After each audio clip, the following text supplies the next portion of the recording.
Hello student, मैं हूं Adil. Concept classes Jaipur से। स्टूडेंट, आज हम कर रहे हैं most important question class 10th maths के। स्टूडेंट, ये सैम्पल पेपर जो मैं सॉल्व करने जा रहा हूँ, ये बिल्कुल उसी पैटर्न पे है जिस पैटर्न पर आपका सीबीएसई का सैम्पल पेपर आया है। और बिल्कुल इसमें सारे इंपॉर्टेंट क्वेश्चंस हैं। आपको ये सैम्पल पेपर ज़रूर करना है स्टूडेंट। इसकी पीडीएफ डाउनलोड करना है तो नीचे लिंक दे रखा है, वहाँ से आप इसकी पीडीएफ डाउनलोड कर सकते हो। ठीक है। पीडीएफ विद सॉल्यूशन डाउनलोड करना है तो उसके लिए भी लिंक दे रखा है, वहाँ से आप डाउनलोड कर सकते हो। अगर विद सॉल्यूशन देखना है तो विद सॉल्यूशन पीडीएफ डाउनलोड करनी है तो आपको ऐप डाउनलोड करनी पड़ेगी। ठीक है स्टूडेंट। तो करते हैं मोस्ट इंपॉर्टेंट क्वेश्चन जो आपके बोर्ड एग्जाम में आ सकते हैं। तो उससे पहले अपन ये समझते हैं कि आपका जो बोर्ड का पेपर आएगा वो किस पैटर्न पर आ रहा है। ठीक है। तो सबसे पहले इसमें जो सेक्शन होंगे स्टूडेंट, वो 5 सेक्शन में आपका डिवाइड होगा पूरा पेपर, सेक्शन ए से लेके ई तक। जो सेक्शन ए होगा उसमें 20 एमसीक्यू आएंगे स्टूडेंट्स। हर एक क्वेश्चन 1 नंबर का होगा। ठीक है। सेक्शन बी जो होगा उसमें 5 क्वेश्चन आएंगे स्टूडेंट। उसमें वो जो हर एक क्वेश्चन होगा 2 मार्क का होगा, 2 मार्क्स का होगा। ठीक है। सेक्शन सी जो होगा वो 6 क्वेश्चन कैरी करेगा और इसमें ये जो है एक क्वेश्चन जो होगा 3 मार्क्स का होगा। ठीक है। सेक्शन डी जो होगा वो 4 क्वेश्चन होंगे उसके अंदर और हर एक क्वेश्चन 5 मार्क का होगा स्टूडेंट। ठीक है। एक क्वेश्चन 5 मार्क्स का। ठीक है। सेक्शन डी में 4 क्वेश्चन आएंगे, सेक्शन सी में 6 क्वेश्चन आएंगे। ओके। और सेक्शन जो ई होगा, लास्ट जो सेक्शन होगा, वो 3 केस बेस्ड क्वेश्चन होगा जिसमें हर एक के अंदर जो हर एक जो क्वेश्चन होगा वो 4 मार्क्स का होगा। यानी सेक्शन ई के अंदर 3 केस बेस्ड क्वेश्चन होंगे और हर एक क्वेश्चन जो होगा वो 4 मार्क्स का होगा। ठीक है। उसके अंदर सब पार्ट्स होंगे। एक क्वेश्चन 1 मार्क्स का होगा, एक क्वेश्चन जो है दूसरा क्वेश्चन भी 1 मार्क का होगा और तीसरा क्वेश्चन जो होगा 2 मार्क्स का होगा। ठीक है। ऑल क्वेश्चन आर कंपलसरी, सारे क्वेश्चन कंपलसरी है। इंटरनल चॉइस आपको दी हुई होगी। Question number 2 questions of 5 marks, 2 questions में मतलब 5 मार्क्स के 2 क्वेश्चंस के अंदर आपको क्या दी हुई होगी, इंटरनल चॉइस दी हुई होगी। और 2 क्वेश्चंस ऑफ 3 मार्क्स, 3 मार्क्स में भी आपको 2 क्वेश्चंस के अंदर इंटरनल चॉइस दी हुई होगी। और 2 क्वेश्चंस इन 2 मार्क्स, 2 मार्क्स वाले क्वेश्चन में भी आपको 2 क्वेश्चंस में इंटरनल चॉइस दी हुई होगी। ठीक है। एक बात ध्यान रखना, सेक्शन ई यानी एमसीक्यू के अंदर कोई इंटरनल चॉइस नहीं मिलेगी, नो इंटरनल चॉइस। ठीक है। An internal choice has been provided in the 2 marks question of section E. आपको कह रहा है कि जो 2 मार्क्स से जो क्वेश्चन है वो इसमें नहीं होगी, सेक्शन बी के अंदर आपको नहीं होगी। जो आपके पास सेक्शन ई होगा उसमें जो 2 मार्क्स के क्वेश्चन होंगे वहां पे आपको इंटरनल चॉइस मिलेगी। ठीक है। ड्रॉ नीट फिगर्स, अगर आपको जरूरत है तो आप इसको क्लियर जो है फिगर्स बनाओ और जब भी रिक्वायर्ड हो। और पाई की वैल्यू हमेशा 22/7 दी हुई लेनी है आपको, अगर आपको क्वेश्चन में नहीं गिवन है तो। ओके। तो ये जो पूरा पैटर्न है ये आपका पूरा इस साल मैथ्स का पैटर्न है और इसी पैटर्न पर जो है आपका मेन पेपर यानी बोर्ड का जो है पेपर आएगा। तो हम ये जो पार्ट है इस पार्ट के अंदर सेक्शन ए कर रहे हैं स्टूडेंट, जिसमें 20 क्वेश्चन है इसी जो है पेपर का। और अगले जो वीडियो होगा उसके अंदर हम सेक्शन बी करेंगे, देन अगले वीडियो में सेक्शन सी, देन अगले वीडियो में section D and so on. Okay. तो बात समझ में आ गई। तो करते हैं हम एमसीक्यू स्टार्ट करते हैं इसके सेक्शन ए के। Okay. Okay student, section A का क्वेश्चन नंबर 1 करते हैं। क्वेश्चन नंबर 1 जो है वो ट्रायंगल से आया हुआ है स्टूडेंट। ठीक है। और आपका जो बोर्ड एग्जाम होगा उसमें भी ट्रायंगल से ही आएगा। ओके। तो यहाँ पे आपको क्या गिवन है पहले वो देख लेते हैं। ए बी किसके पैरेलल है, डी ई के पैरेलल है। और बी डी जो है ई एफ के पैरेलल है। तो आपको बताना है इनमें से कौन सा ऑप्शन करेक्ट है। तो यहाँ पे मैं ट्रायंगल लूँ, ट्रायंगल ए बी सी। तो यहाँ एक ट्रायंगल मैंने बना लिया है A B C. Sorry, A B C यहाँ नहीं है। ये है ए बी और सी। और एक लाइन दे रखी है आपको डी ई। तो ए बी किसके पैरेलल है स्टूडेंट, डी ई के पैरेलल है, गिवन है ऑलरेडी। तो अगर ए बी डी ई के पैरेलल है तो थेलेस थ्योरम के अकॉर्डिंग क्या होगा कि जो डी सी होगा वो अपॉन होगा ए सी के और इक्वल्स टू किसके होगा, सी ई अपॉन किसके होगा, बी सी के इक्वल होगा। ठीक है। तो इसे इक्वेशन नंबर 1 दे देंगे। अब हम देखते हैं, देखो यहाँ पे क्या दे रखा है, B D parallel to E F. B D line ये रही और ई एफ लाइन ये रही। तो इसका मतलब हम जो ट्राइंगल होगा वो कौन सा लेंगे, हम ट्राइंगल लेंगे ये वाला। समझ आए बात आपको। तो ये ट्राइंगल कुछ इस तरह से बना हुआ है तो वैसे ही हम लेंगे। तो मैं यहाँ लेता हूँ, देखो ट्राइंगल बनाता हूँ यहाँ पे इस तरह से ट्राइंगल बना हुआ है। ये कुछ इस तरीके से ये ट्राइंगल बना हुआ है। यहाँ पे है सी यहाँ पे है सी, यहाँ पे है डी और यहाँ पे है बी। ओके, और यहाँ पे एक डीई जो है वो किसके पैरेलल दे रखी है आपको?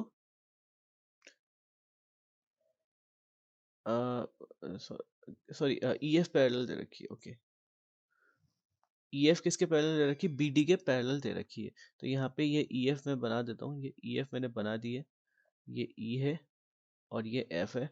ये किसके पैरेलल दे रखी है? बीडी के पैरेलल दे रखी है। तो अगर ईएफ बीडी के पैरेलल दे रखी है तो हम क्या निकालेंगे? क्या होगा थैलेस थ्योरम के according? C F upon C D या डी सी कह सकते हैं। ठीक है, वो किसके इक्वल होगा? सीई अपॉन बीसी के इक्वल होगा। ये क्वेश्चन नंबर, ये क्या होगा? 2 होगा, इक्वेशन नंबर 2 होगी। तो इक्वेशन 1 भी सीई अपॉन बीसी के इक्वल और इक्वेशन 2 भी सीई अपॉन बीसी के इक्वल। तो हम इन दोनों को इक्वल रखेंगे तो ये हो जाएगा हमारे पास D C upon A C equals to C F upon D C. D C को जो है क्रॉस मल्टीप्लीकेशन करो तो ये हो जाएगा डी सी का square equals to A C into C F. ठीक है, तो ये ऑप्शन में है क्या? डी सी का square equals to C F into A C, ये दे रखा है आपको। तो इसका जो करेक्ट आंसर होगा वो क्या होगा स्टूडेंट? डी होगा। ठीक है, समझाने में थोड़ा टाइम लगेगा, उस आप जब करोगे बोर्ड एग्जाम में तो जल्दी हो जाएगा। ओके, अब करते हैं question number 2। Okay student, question number 2 है the product of zero of the polynomial. जो द प्रोडक्ट है जीरो ऑफ पॉलिनोमियल का, वो क्या है? जो पॉलिनोमियल दे रखी है आपको, A X cube minus six X square plus 11x minus six is 4। ठीक है, आपको दे रखा है प्रोडक्ट, तो ए बताना है आपको। तो प्रोडक्ट का मतलब क्या होता है? प्रोडक्ट मतलब होता है अल्फा इंटू बीटा। वो किसके इक्वल होता है? माइनस बी अपॉन ए के इक्वल होता है। ठीक है, तो यहाँ पे अल्फा इंटू बीटा की वैल्यू क्या दे रखी है? 4 दे रखी है, 4 पुट कर दी। माइनस बी की वैल्यू क्या दे रखी है स्टूडेंट? बी की वैल्यू ये वाली होती है एक्स स्क्वायर के जो है 7 वाली, तो ये हो गया माइनस 6 अपॉन ए की वैल्यू क्या है? ए की वैल्यू स्टूडेंट, ए की वैल्यू है ए, तो यहाँ पे ए हो गए। अब आपको ए की वैल्यू निकालनी थी, क्रॉस मल्टीप्लाई कर दो। तो क्रॉस मल्टीप्लाई करेंगे तो ए तो इधर चला जाएगा और 4 इधर आ जाएगा, तो ये ए इक्वस टू हो जाएगा, ये माइनस माइनस मिलके प्लस हो जाएगा 6 अपॉन 4। तो ये 2 3 6 और 2 2 4, तो ए की वैल्यू क्या आ जाएगी? पॉजिटिव की 3/2। तो स्टूडेंट इस पे ध्यान रखना, यहाँ पे नेगेटिव भी 3/2 दे रखा है, 2/3 भी दे रखा है, नेगेटिव 2/3 भी दे रखा है। करेक्ट आंसर है 3/2। ओके, करते हैं question number 3। Okay student, question number 3 में क्या कह रहा है? In triangle ABC if angle A equals to x degree, angle A जो है एक्स डिग्री है, एंगल बी जो है 3x डिग्री है और एंगल सी जो है y डिग्री है। आपको एक इक्वेशन दे रखी है if 3y minus 5x equals to 30। यहाँ पे एक इक्वेशन दे रखी है 3y minus 5x equals to 30, तो एंगल बी बताना है। तो सबसे पहले स्टूडेंट बहुत सिंपल क्वेश्चन है, इसमें कुछ ज़्यादा दिक्कत की बात नहीं है। आपको पता है कि ये एक ट्राइंगल है एबीसी, तो ट्राइंगल होता है तो सम ऑफ इंटरनल एंगल्स कितना होता है? 180 होता है। तो इसका मतलब ये होगा कि x plus 3x plus y किसके इक्वल होगा? 180 डिग्री के इक्वल होगा। 3x प्लस एक्स कितना हो जाएगा? 4x plus Y equals to क्या हो जाएगा? 180 के इक्वल हो जाएगा। इस 4x को इधर भेज दो स्टूडेंट। ठीक है, तो ये हो जाएगा y equals to 180 minus 4x हो जाएगा। तो ये y की वैल्यू आ गई हमारे पास, y equals to 180 minus 4x। इसी y को हम कहाँ पुट कर देंगे? यहाँ पुट कर देंगे और x की वैल्यू निकाल लेंगे। x की वैल्यू क्यों निकाल रहे हैं स्टूडेंट? क्योंकि एंगल b में जो है 3x डिग्री है, तो x की वैल्यू चाहिए हमें, तभी एंगल b निकल पाएगा। ओके, तो यहाँ पे हम y की वैल्यू जो है निकालते हैं। कैसे निकालेंगे? देखो मैं यहाँ कर रहा हूँ उसको थोड़ा साइड में। ओके, तो देखो यहाँ पे स्टूडेंट क्या करना है हमें? इसमें वैल्यू पुट करना है। तो 3 इंटू वाई की वैल्यू कितनी है? 180 माइनस 4x माइनस का 5x इक्वल्स टू 30। ठीक है, मल्टीप्लाई कर दो। ठीक है, 180 इंटू 3 कितना होगा? 540। 540 माइनस 3 4 ज़ा 12x minus 5x equals to 30। Minus minus से प्लस हो जाएगा, 540 माइनस 12 और ये हो जाएगा माइनस का 17x इक्वल्स टू 30। ठीक है, इस 17x को इधर भेज दो, 30 को इधर ले आओ। 540 माइनस 30 इक्वल्स टू 17x। 540 में से 30 जाएगा, कितना बचेगा? 5 110 बचेगा इक्वल्स टू 17x, और x इक्वल्स टू क्या हो जाएगा हमारे पास? 510 अपॉन 17। इसको आप कट करोगे तो कितना आ जाएगा, 17 3 51 यानी 30 आ जाएगा। तो x की वैल्यू कितनी आ गई, 30 आ गई। अब x की वैल्यू हमारे पास कितनी आ गई स्टूडेंट, 30 आ गई है। तो 30 इंटू 3, क्योंकि एंगल b कितना दे रखा है आपको, एंगल b इक्वल टू दे रखा है 3x, तो यहाँ पे होगा 3 इंटू 30, तो कितना आ जाएगा 90 डिग्री। ठीक है, तो इसका जो करेक्ट आंसर होगा स्टूडेंट वो क्या होगा, 90 डिग्री होगा। आगे बात समझ में आपको, अच्छा क्वेश्चन है, इंपॉर्टेंट क्वेश्चन है। ठीक है, सारे क्वेश्चन ऐसे हैं इस पेपर के अंदर जो बहुत इंपॉर्टेंट है। अब करते हैं हम next question. Okay student, question number 4 है, the graph of the equation. आपको जो ग्राफ दे रखा है उसकी इक्वेशन ये है, एक इक्वेशन ये है, टू लाइंस विच आर कौन परपेंडिकुलर है, पैरेलल है, कोइंसिडेंट है या फिर इंटरसेक्टिंग है। सीधे पहले क्या निकालो, a1 अपॉन a2 निकालो, equals to b1 upon b2 निकालो, equals to c1 upon c2 निकालो। इनमें से देखो क्या कंडीशन ट्रू हो रही है। तो a1 की वैल्यू है यहाँ पे स्टूडेंट 6, तो ये हो गया अपने पास 6 अपॉन 3। b1 b1 और b2 की वैल्यू है हमारे पास -2 अपॉन -1। ठीक है, और c1 की वैल्यू है हमारे पास 9 अपॉन c2 की वैल्यू है 12। ठीक है, इसको कट करो, 3 1 ज़ा 3, 3 2 ज़ा 6, माइनस से माइनस कैंसिल। ओके, और ये 3 3 ज़ा 9 और 3 4 ज़ा 12, अब नहीं कटेगा।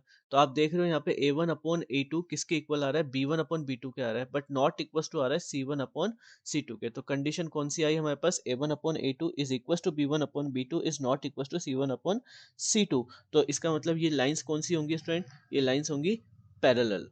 तो इसका जो करेक्ट आंसर होगा पैरेलल होगा। तो ये कंडीशंस आपको याद होनी चाहिए, इस कंडीशन से आप सॉल्व कर सकते हो। नेक्स्ट क्वेश्चन करते हैं, question number 5। Okay student, question number 5 करते हैं, बहुत सिंपल क्वेश्चन है, सबको आता है क्वेश्चन नंबर 5। यहाँ लिखा है in triangle ABC DE parallel to BC. DE किसके पैरेलल है, बीसी के पैरेलल है। तो एडी आपको 2.4 दे रखा है, तो यहाँ पे 2.4 लिख देता हूँ। ए आपको 3.2 दे रखा है, ए आपको 3.2 दे रखा है, 3.2 लिख दिया। ईसी आपको 4.8 दे रखा है, 4.8 दे रखा है। ए बी जो है हमें निकालना है, पूरी ए बी निकालना है, तो डी पहले उसके लिए हमें क्या करना पड़ेगा, डी बी निकालना पड़ेगा, क्योंकि ए बी किसके इक्वल है, इन दोनों के सम के इक्वल है। तो इन दोनों के x प्लस 2.4 के इक्वल है। ठीक है, तो हम निकाल लेते हैं। तो जो थ्योरम होगी, थ्योरम के अकॉर्डिंग क्या है कि अगर डी ई पैरेलल है बी सी के, तो हम क्या करेंगे, A D upon D B is equal to A E upon E C. ठीक है, सबको पता है, सबको आता है question. 2.4 upon X equals to A 3.2 upon 4.8। Cross multiply करेंगे, x की वैल्यू जो आएगी, अगर आप क्रॉस मल्टीप्लाई करके इसको सॉल्व करोगे तो x की वैल्यू जो आएगी वो आएगी 3.6। ओके, x की वैल्यू क्या आ जाएगी, 3.6 आ जाएगी। जो टोटल जो होगा वो क्या होगा, आपको क्या निकालना है, ए बी निकालना है। तो 2.4 प्लस 3.6, ठीक है, तो कितनी हो जाएगी स्टूडेंट, 2.4 प्लस 6.0 हो जाएगी, यानी 6 जो होगा सब करेक्ट आंसर होगा। ओके, करते हैं question number 5। Okay, question number 6 करते हैं student. In a lottery there are 8 prize and 16 blanks. 8 तो प्राइज है और 16 ब्लैंक्स हैं। What is the probability of getting prize, price की प्रोबेबिलिटी क्या होगी। तो सबसे पहले टोटल नंबर ऑफ टिकट्स देख लेते हैं कितने हैं, 8 प्लस 16 यानी 24 तो है टोटल टिकट्स। ठीक है, प्रोबेबिलिटी किसकी पूछ रहा है, प्राइस की पूछ रहा है। तो क्या हो जाएगा, प्राइस कितने 8 है, 8 अपॉन 24, 8 1 ज़ा 8 और 8 3 ज़ा 24। तो प्रोबेबिलिटी क्या आ जाएगी 1/3। तो इसका जो करेक्ट आंसर होगा स्टूडेंट वो क्या होगा, 1/3 होगा। ओके, करते हैं question number 7। Okay student, question number 7 में कहा है if 2 cos 3 theta equals to 1 then theta equals to, ये भी बहुत सिंपल क्वेश्चन है। 2 cos 3 थीटा की वैल्यू कितनी दे रखी है, 1 दे रखी है, तो cos 3 थीटा की वैल्यू क्या हो जाएगी, 1/2 हो जाएगी। अब आपको ये चेक करना है कि cos की वैल्यू 1/2 कब होती है, कब होती है, cos 60 पे। इसका मतलब ये है कि यहाँ पे cos 3 थीटा की वैल्यू किसके इक्वल है, 60 के इक्वल है। ठीक है, समझ आ गई बात, क्योंकि cos 60 की वैल्यू क्या होती है, 1/2 होती है। तो यहाँ पे 3 थीटा की जगह हम क्या रख सकते हैं, 60 रख सकते हैं। मतलब 3 थीटा को किससे कंपेयर कर सकते हैं, 60 को से कंपेयर कर सकते हैं। तो यहाँ पे आ जाएगा 3 थीटा इक्वल्स टू 60 और थीटा इक्वल्स टू 60 अपॉन 3, कितना हो गया 20। तो करेक्ट आंसर होगा इसको स्टूडेंट डी, जो है 20। ओके, करते हैं question number 8। Okay student, question number 8 करते हैं। In data L equals to 40 h equals to 15, f1 equals to 7, f0 equals to 3, f2 equals to 6, then the mode is, अब mode निकालने के लिए पहले फॉर्मूला याद होना चाहिए स्टूडेंट।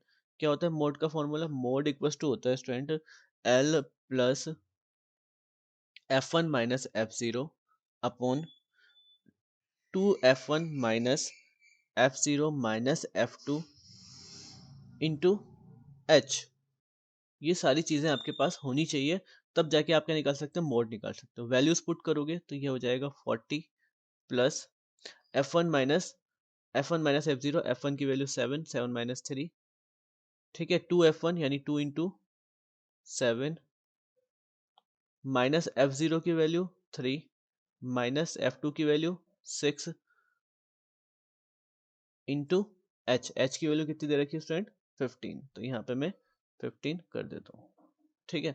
जब अपन इसे सॉल्व करेंगे तो यहाँ पे जो सॉल्व करने के बाद जो करेक्ट आंसर आएगा, सॉल्व आप लोग कर लोगे, ठीक है। इसको पूरे को सॉल्व करने पे जो करेक्ट आंसर आएगा वो आएगा 52, ठीक है। यहाँ पे 40 प्लस इस पूरे ब्रैकेट को सॉल्व करने पे कितना आ जाएगा? 12 आ जाएगा। तो यहाँ पे हो जाएगा 40 प्लस 12, 40 प्लस 12, तो वो किसके इक्वल आएगा? 52 के इक्वल आएगा। जो करेक्ट आंसर होगा स्टूडेंट वो क्या होगा? 52 होगा। ओके, अब हम करते हैं question number 9। Okay student, question number 9 देखते हैं। क्वेश्चन नंबर 9 में क्या कह रहा है? In triangle ABC and DEF, AB upon DE equals to BC upon FD, then ABC, then triangle ABC similar to triangle DEF। दे रखा है ऑलरेडी कि सिमिलर है ABC और DEF। तो यहाँ पे एक ट्राइंगल बना लेता हूँ मैं, ट्राइंगल AB और C, और दूसरा ट्राइंगल बनाता हूँ मैं यहाँ पे DEF। ठीक है, तो आपको क्या कह रहा है ये कि AB यहाँ पे दे रखा है AB upon DE equals to BC upon FD। तो स्टूडेंट यहाँ पे हम क्या करते हैं कि इस जो है थोड़ी BC को चेंज कर देते हैं कि यहाँ पे AB किसके रेशो में दे रखा है? AB upon DE। तो AB ये वाला AB, और ये किसके रेशो में दे रखा है? DE के पैरेलल में। और BC किसके रेशो में दे रखा है? FD यानी DF के पैरेलल में। ठीक है, कोई दिक्कत है? नहीं है। अब यहाँ पर आपको पता है एक थ्योरम कि one pair of corresponding sides are proportional and then including angles are equal, then two triangles are similar. ठीक है, ये थ्योरम है। ओके, तो इसके अकॉर्डिंग जो एंगल बी होगा वो किसके इक्वल होगा? ये वाला एंगल जो होगा वो किसके इक्वल होगा? एंगल डी के इक्वल होगा। जो इसका करेक्ट आंसर आएगा angle B equals to angle D. Okay, angle B equals to angle D. करते हैं next question. Okay student, question number 10 बहुत इजी है। The exponent of 2 in the prime factorisation of 144। तो 144 का एलसीएम निकालना है student. 144 का जब आप एलसीएम निकालोगे तो आएगा 2 इंटू 2 इंटू 2 इंटू 2 इंटू 3 तो कहने का मतलब है यहाँ पे कि 2 की पावर 4 इंटू 3 की पावर 2 हो रहा है। तो यहाँ पे पूछ रहा है कि एक्सपोनेंट कितना है, यानी 2 के ऊपर पावर कितनी है? 2 के ऊपर पावर कितनी है स्टूडेंट? 4। तो इसका जो करेक्ट आंसर होगा वो होगा 4। ठीक है, अब करते हैं क्वेश्चन नंबर 11।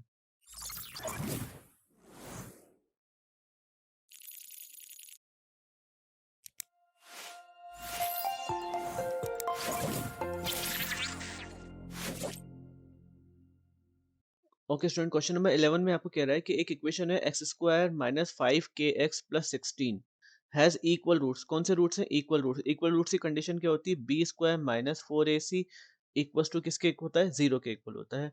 तो यहाँ पे इक्वल रूट्स पे रख देते हैं अपन। बी की वैल्यू है 5k और सी की वैल्यू है 16 और ए की वैल्यू है 1। तो यहाँ वैल्यू पुट कर देते हैं। वैल्यू पुट करने पे क्या होगा? तो बी की वैल्यू है 5k, तो ये हो जाएगा 5k का स्क्वायर माइनस 4 इंटू ए की वैल्यू है 1 इंटू सी की वैल्यू है 16 इक्वल्स टू 0। ठीक है, इसको सॉल्व करने पे हम क्या आएगा? हमारे पास आएगा 25k square minus 64 equals to 0। तो ये हो जाएगा 25k स्क्वायर इक्वल्स टू 64 और k square equals to 64 upon 25। ठीक है, तो यहाँ पे k, यहाँ कर रहा हूँ स्टूडेंट इसको, तो यहाँ पे k इक्वल्स टू क्या आ जाएगा? 64 अपॉन 25 का रूट। तो ये किसका रूट होता है? 64 होता है 8 का, और 25 किसका होता है? 5 का। तो करेक्ट आंसर आएगा प्लस माइनस 8 अपॉन 5 सॉरी। तो ये प्लस आप 8/5, इसका जो करेक्ट आंसर है वो क्या होगा, बी इसका करेक्ट होगा। ठीक है, अब करते हैं हम क्वेश्चन नंबर 12। क्वेश्चन नंबर 12 में कह रहा है student, the point where the medians of triangles are meet, वो पॉइंट जिस पे medians of the triangle meet होते हैं उसे हम क्या कहते हैं, सेंट्रोइड कहते हैं स्टूडेंट। ठीक है, क्या कहते हैं, सेंट्रोइड्स कहते हैं। ये हमारे पास ट्राइंगल है, तो इसके अंदर ट्राइंगल के अंदर हमारे पास ये ये और ये इस पॉइंट को जो होता है सेंट्रोइड कहते हैं स्टूडेंट। यही पूछ रहा है यहाँ पे। ठीक है, अब करते हैं question number 13। Okay student, question number 13 में कह रहा है the mean of the first 10 prime numbers. First 10 prime numbers आपको पता होना चाहिए पहले कि फर्स्ट 10 प्राइम नंबर्स होते कौन से, प्राइम नंबर कौन से होते हैं जो सिर्फ और सिर्फ खुद से डिवाइड हो, किसी और से डिवाइड ना हो। ठीक है, या फिर 1 से डिवाइड हो। तो फर्स्ट प्राइम नंबर अगर अपन देखें, फर्स्ट 10, पहला होगा 2, सेकेंड होगा 3, थर्ड होगा 5, फिर देन 7, देन उसके बाद 11, देन 13, देन उसके बाद 17, देन 19, देन 23, देन 29। कितने हो गए, 1 2 3 4 8 to 10 हो गए, 10 प्राइम नंबर्स हो गए। ठीक है, अब क्या कह रहा है, मीन निकालना है। तो मीन निकालने के लिए भाई इन सबको प्लस करना पड़ेगा और डिवाइड बाय किससे करना पड़ेगा, 10 से। तो जब आप इन सबको प्लस करोगे तो आपका आंसर आएगा 129, और उसको डिवाइड करना है 10 से, और इसको डिवाइड करना है किससे, 10 से। तो कितना हो जाएगा, 12.9। तो इसका जो करेक्ट आंसर होगा स्टूडेंट वो 12.9 होगा। नेक्स्ट क्वेश्चन करते हैं। ओके स्टूडेंट, यहाँ पे कह रहा है क्वेश्चन नंबर 14 में √3 tan theta equals to 3 sin theta. तो आपको इसकी वैल्यू निकालनी है। तो सिंपल सा क्वेश्चन है स्टूडेंट, टेन थीटा जो है, यहाँ से स्टार्ट करते हैं दोबारा। √3 tan theta equals to 3 sin theta दे रखा है आपको। ठीक है, तो मैं यहाँ पे टेन थीटा को मैं लिख देता हूँ √3 sin theta upon cos theta, लिख सकते हैं ना अपन, इक्वल्स टू 3, 3 क्या हो जाएगा, साइन थीटा। इस साइन थीटा से ये साइन थीटा कैंसिल, तो कोस थीटा की वैल्यू हमारे पास क्या आ जाएगी, क्रॉस मल्टीप्लाई करने पर √3/3 आ जाएगी। इस 3 को, ये जो 3 आया है इसको मैं क्या लिख सकता हूँ, √3 × √3 लिख सकता हूँ। √3 × √3 वापस 3 होता है, तो इस √3 से √3 कट जाएगा, तो कोस थीटा की वैल्यू कितनी आ जाएगी हमारे पास, 1/√3 आ जाएगी। कोई दिक्कत है, ये तो cos थीटा की वैल्यू होगी। अब हमें किसकी वैल्यू निकालना है, साइन थीटा की वैल्यू निकालना है। तो साइन थीटा की वैल्यू निकालने के लिए हमारे पास होता है 1 - sin² theta equals to cos² theta, यही होता है। ठीक है, तो हमारे पास कोस वैल्यू पुट कर देते हैं, 1 - sin² theta equals to cos² theta की वैल्यू होती है 1 अपॉन, दे रखी 1/√3 का होल स्क्वायर, मतलब हमने निकाल लिए। तो 1 - sin² थीटा इक्वल्स टू हो जाएगा हमारे पास 1/3।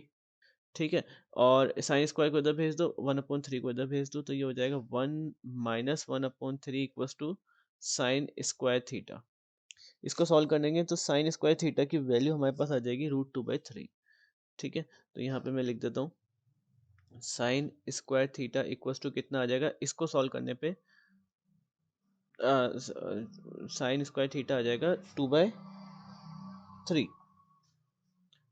ठीक है, और cos थीटा की वैल्यू कितनी आई हमारे पास, 1/√3।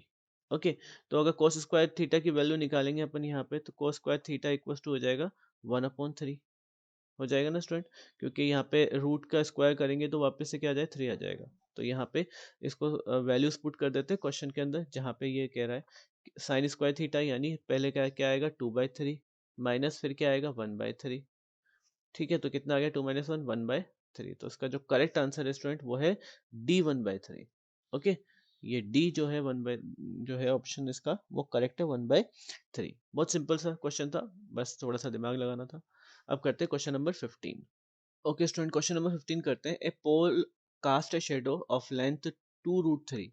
ठीक है, एक पोल है, यहाँ पे बना लेता हूँ मैं थोड़ा सा, इसलिए मैंने यहाँ पे दे रखा है। एक पोल है ये, वो जो है एक शेडो क्रिएट कर रहा है, कितना, 2√3 मीटर। ठीक है, on the ground when the sun elevation is 60 degree, और सन का जो एलिवेशन है वो कितना है, 60 डिग्री है। Find the height of the pole. बहुत सिंपल क्वेश्चन है, हाइट ऑफ द पोल हमें निकालना है। तो हमें क्या निकालना है, ये एच निकालना है। तो मैंने आपको पहले भी बताया, ट्रिग्नोमेट्री का जब मैंने चैप्टर पढ़ाया था, कि जो भी हमें फाइंड करना है उसे ऊपर रखो, यानी फाइंड अपॉन, और जो जो गिवन दे रखा है उसे नीचे रखो। तो हम क्या रखेंगे यहाँ पे, फाइंड अपॉन गिवन। एफ मतलब फाइंड, जी मतलब गिवन। तो फाइंड हमें क्या करना है, एच, गिवन क्या दे रखा है हमें, 2√3। तो यहाँ पे देखो, यहाँ पे एंगल बन रहा है तो इसके सामने वाली साइड क्या होगी, परपेंडिकुलर, और ये क्या होगा, बेस।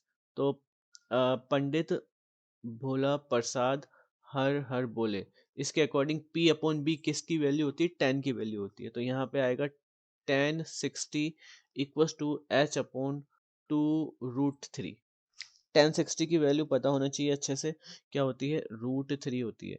तो और यहाँ क्रॉस मल्टीप्लाई करेंगे तो 2√3 आ जाएगा इक्वल्स टू H आ जाएगा। √3 इंटू √3 3, और 3 इंटू 2 6। तो 6 मीटर जो होगी क्या आ जाएगी, H का आंसर आ जाएगा। 6 मीटर दे रखा है, ये रहा 6B। 6 मीटर जो होगा इसका करेक्ट आंसर होगा।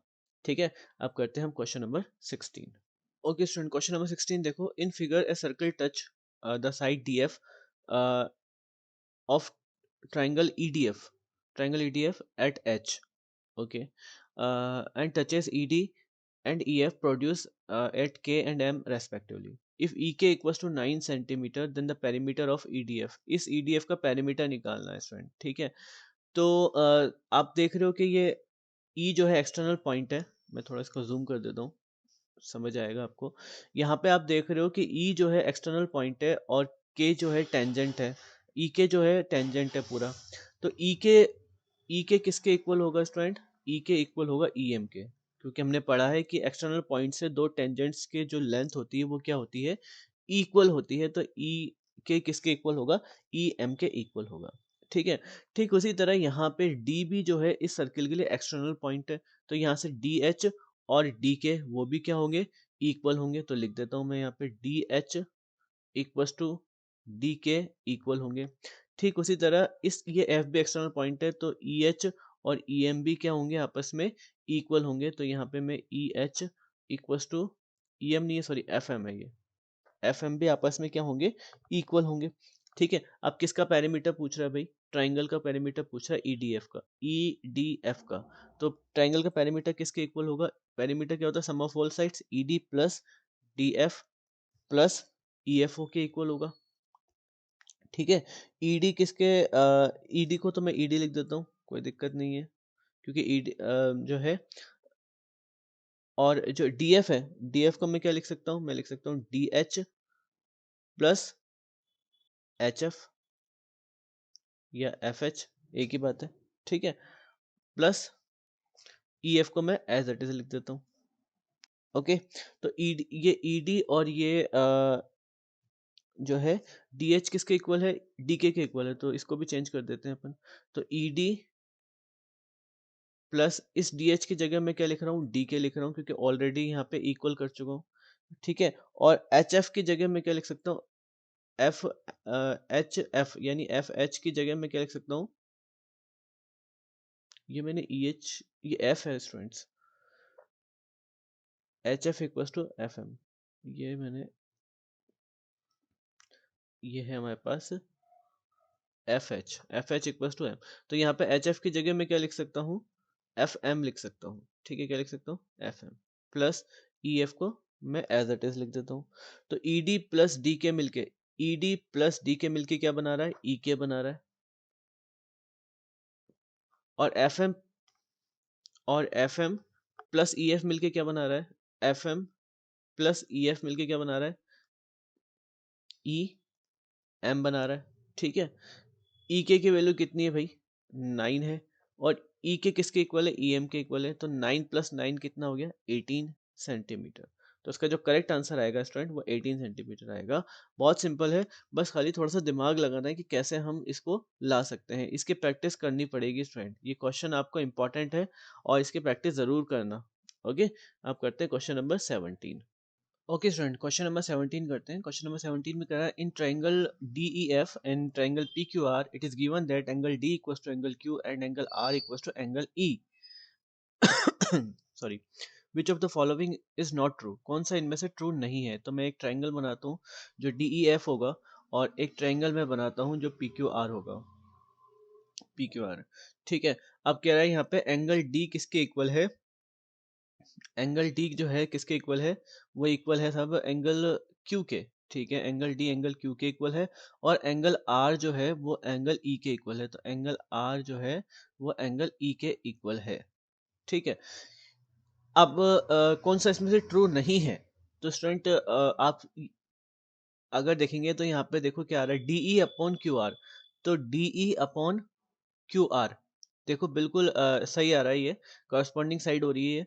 DF upon PQ, DF upon PQ ये कॉरस्पॉन्डिंग साइड हो रही है स्टूडेंट। तो कॉरस्पॉन्डिंग साइड्स का रेशियो इक्वल होता है, ठीक है। तो यहाँ पे ये रेशियो इक्वल सही है, ये भी सही है, ये भी EF upon PR, EF upon PR सही है ये भी स्टूडेंट।